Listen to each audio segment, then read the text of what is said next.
Fala pessoal, hoje a gente vai dar uma olhada em como posicionar os nossos elementos HTML utilizando uma propriedade CSS ao invés de 4.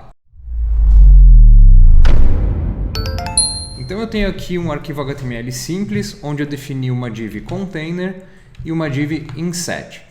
E no meu CSS eu defini para o meu container um posicionamento relativo, então criando um contexto de posicionamento. Defini um background laranja clarinho para ficar mais fácil de visualizar e uma altura como sendo a altura da minha viewport. Já para minha div inset eu defini só um background laranja aqui para ficar fácil de visualizar e coloquei um texto inset box. Então aqui eu tenho meu inset box e aqui eu tenho meu container. E o inset box está dentro do container. Então eu quero que esse meu inset box seja full screen. Normalmente a gente pode fazer isso utilizando o posicionamento absoluto e definindo as propriedades top, right, bottom e left. Então é exatamente isso que eu vou fazer aqui. Vou utilizar position absolute e definir as 4 propriedades.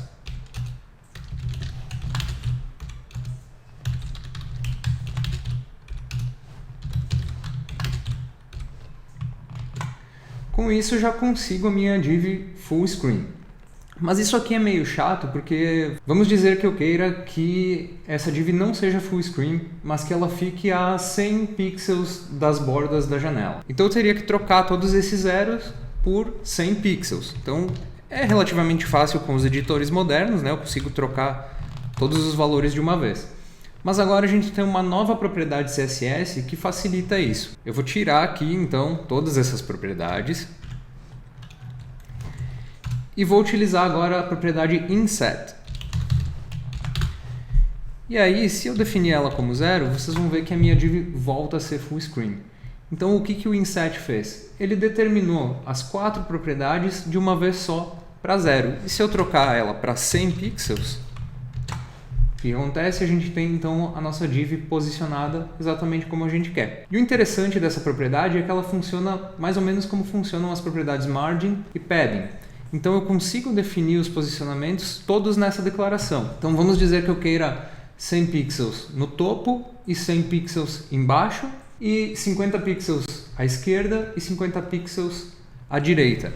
Então eu consigo definir esses dois valores aqui como eu faria com margens e paddings. Vocês vão ver que funciona exatamente da mesma maneira. Se eu quisesse definir os 4 valores, também seria possível. Então vamos definir 100 para topo, 50 para direita, 25 para bottom e 10 para esquerda.